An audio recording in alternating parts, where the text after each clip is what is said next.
We are in Kimberling City, Missouri, investigating the Bob White story. In 1985, after seeing multiple UFOs, an object is either ejected or shot down towards the ground. Through scrupulous scientific analysis, no one can say what this piece actually is. We are now sitting down with two scientists who are brave enough to come out and speak to us. And even though the institutions they're affiliated with requested to remain anonymous, we are uncovering new clues that are being discovered about Bob White's object. I did two types of tests. The first test I did was X-ray diffraction analysis. David Lamb is a research scientist currently at a major university in the U.S. His expertise is in physics and material science, and he spent the past year researching the Bob White object.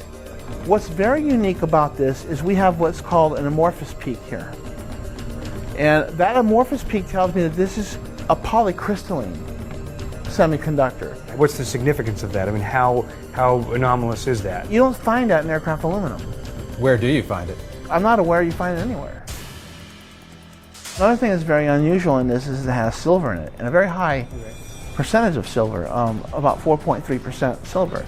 Silver is only used in aluminum at the experimental stage of superconductivity.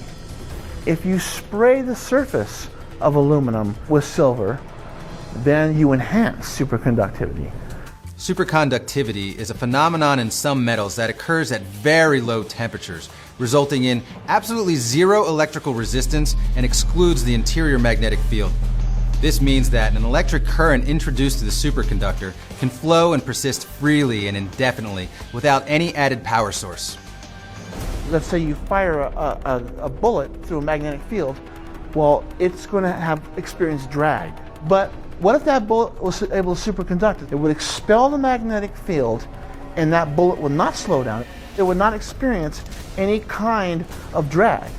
So, if this was something traveling through space and it was going through, let's say, Jupiter's powerful magnetic field, it could theoretically expel that magnetic field and zip past Jupiter without experiencing those forces. Now, with superconductivity, is that difficult to achieve? Space is the perfect environment for superconductivity. You have to expend no energy to get objects to be superconductive in space. So if an object were fabricated to travel in space on its own, this would be the kind of object it would be. Yes. You're going to get the biggest bang for your buck out of the native properties of this object in space. It's a perfect fit.